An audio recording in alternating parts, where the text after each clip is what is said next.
Neemias capítulo 13. Naquele mesmo dia, enquanto o livro de Moisés era lido para o povo, encontrou-se escrito nele que jamais se deveria permitir que amonitas ou moabitas fizessem parte da comunidade de Deus, pois não tinham dado aos israelitas alimento e água no deserto. Em vez disso, tinham contratado Balaão para amaldiçoá-los. Nosso Deus, porém, transformou a maldição em bênção. Quando o povo ouviu esse trecho da lei, mandou embora todos os descendentes de estrangeiros. Antes disso, o sacerdote Eliasibe havia sido nomeado para supervisionar os depósitos no templo do nosso Deus. Ele era parente de Tobias e tinha colocado à disposição dele uma grande sala junto ao templo. Anteriormente, esse lugar era usado para armazenar as ofertas de cereal, o incenso, diversos utensílios do templo e os dízimos dos cereais, do vinho novo e do azeite, prescrito para os levitas, cantores e guardas das portas, e também as ofertas para os sacerdotes. Nesse tempo, eu não estava em Jerusalém, pois tinha voltado a Artaxerxes, rei da Babilônia, no 32º ano do seu reinado. Mais tarde, porém, pedi sua permissão para regressar. Quando cheguei a Jerusalém, soube da maldade que Eliasibe havia feito a providenciar para Tobias uma sala nos pátios do templo de Deus. Fiquei extremamente indignado e joguei todos os pertences de Tobias para fora da sala. Em seguida, ordenei que as salas fossem purificadas e trouxe de volta os utensílios do templo de Deus, as ofertas de cereal e o incenso. Descobri também que os levitas não haviam recebido as porções de alimentos que lhe eram devidas, de modo que eles e os cantores responsáveis pelos cultos de adoração tinham todos voltado a trabalhar em seus campos. De imediato confrontei as autoridades e lhes perguntei: por que o templo de Deus foi abandonado? Então chamei de volta todos os levitas e os coloquei de novo em seus postos. Assim, mais uma vez, todo o povo de Judá começou a trazer para os depósitos do templo os dízimos dos cereais, do vinho novo e do azeite. Nomeei supervisores para os depósitos: o sacerdote Selemias, o escriba Zadok e o levita Pedaías. Designei Anã, filho de Zacur e neto de Matanias, para ser seu ajudante. Eles eram homens de confiança e ficaram encarregados de repartir as provisões entre seus colegas levitas.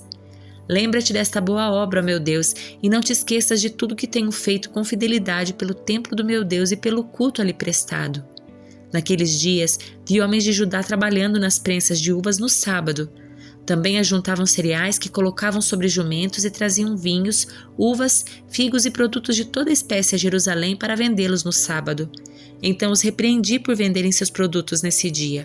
Alguns homens de Tiro que moravam em Jerusalém traziam peixes e mercadorias de todo tipo. No sábado vendiam para o povo de Judá, e isso em Jerusalém. Assim confrontei os nobres de Judá e lhes perguntei: por que fazem tamanho mal profanando o sábado? Acaso nossos antepassados não cometeram o mesmo erro, fazendo nosso Deus trazer toda essa desgraça sobre nós e sobre nossa cidade? Agora vocês trazem ainda mais ira contra Israel ao permitir que o sábado seja profanado desse modo. Em seguida, ordenei que as portas de Jerusalém fossem fechadas no dia antes do sábado, assim que começasse a escurecer, e só fossem abertas depois que o sábado tivesse terminado. Enviei alguns dos meus servos para guardar as portas, a fim de que não entrasse nenhuma mercadoria no sábado.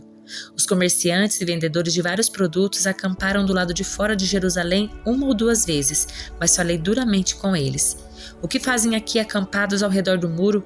Se fizerem isso de novo, mandarei prendê-los. E essa foi a última vez que vieram no sábado. Então ordenei que os levitas se purificassem e guardassem as portas para manter o sábado como um dia sagrado. Lembra-te também desta obra, ó meu Deus. Tem compaixão de mim de acordo com o teu grande amor leal. Nessa mesma época, vi que alguns homens de Judá haviam se casado com mulheres de Asdod, de Amon e de Moabe. Além disso, a metade dos seus filhos falava a língua de Asdod ou de algum outro povo, mas não sabia falar a língua de Judá. Por isso, confrontei esses homens e invoquei maldições sobre eles.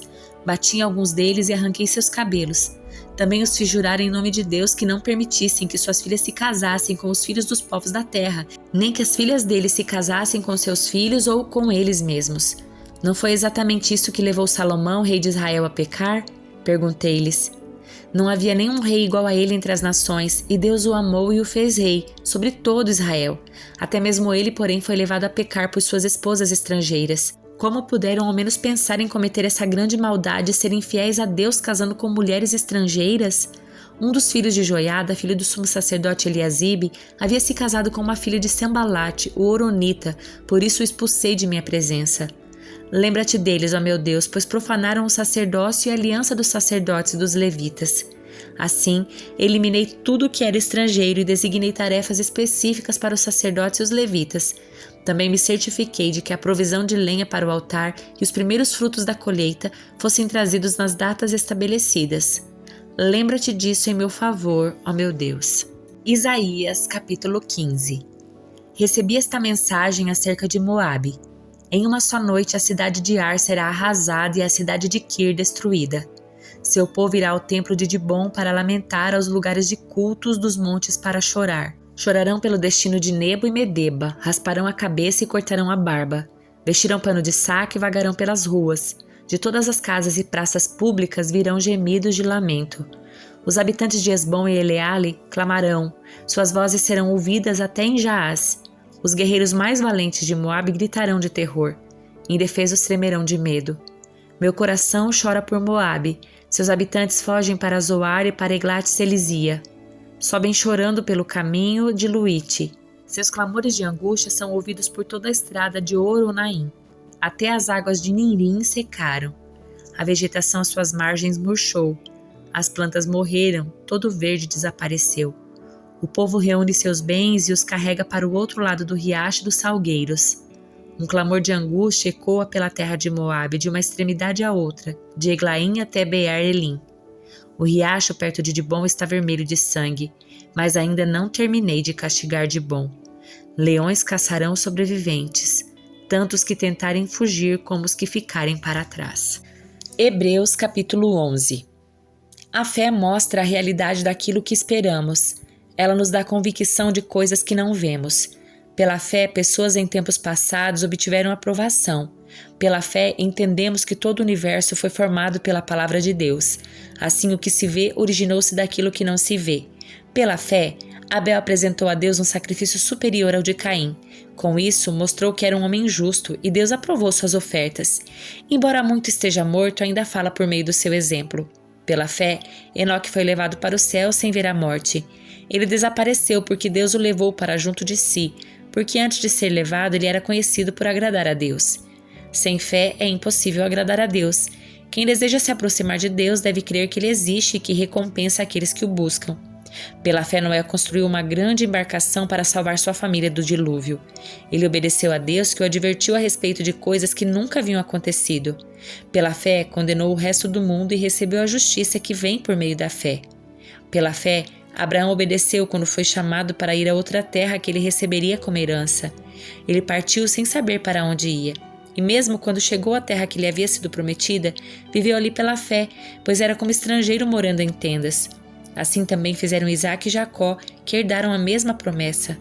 Abraão esperava confiantemente pela cidade de alicerces eternos, planejada e construída por Deus. Pela fé, até mesmo Sara, embora estéril e idosa, pôde ter um filho. Ela creu que Deus era fiel para cumprir sua promessa, e assim uma nação inteira veio desse homem velho e sem vigor, uma nação numerosa como as estrelas do céu e incontável como a areia da praia. Todos eles morreram na fé, e embora não tenham recebido todas as coisas que lhe foram prometidas, as avistaram de longe e de bom grado as aceitaram. Reconheceram que eram estrangeiros e peregrinos nesse mundo. Evidentemente, quem fala desse modo espera ter sua própria pátria. Se quisessem, poderiam ter voltado à terra de onde saíram, mas buscavam uma pátria superior, um lar celestial. Por isso, Deus não se envergonha de ser chamado Deus deles, pois lhes preparou uma cidade. Pela fé, Abraão, ao ser posto à prova, ofereceu Isaque como sacrifício.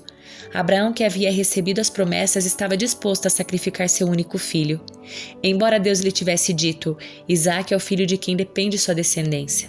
Concluiu que se Isaque morresse, Deus tinha poder para trazê-lo de volta à vida. E, em certo sentido, recebeu seu filho de volta dos mortos. Pela fé, Isaque prometeu bênçãos para o futuro dos seus filhos, Jacó e Esaú. Pela fé, Jacó, prestes a morrer, abençoou cada um dos filhos de José e se curvou para adorar apoiado em seu cajado. Pela fé, José, no fim da vida, declarou com toda a confiança que os israelitas deixariam o Egito e deu ordens para que cuidassem de seus ossos. Pela fé, os pais de Moisés o esconderam por 3 meses tão logo ele nasceu, pois viram que a criança era linda e não tiveram medo de desobedecer ao decreto do rei.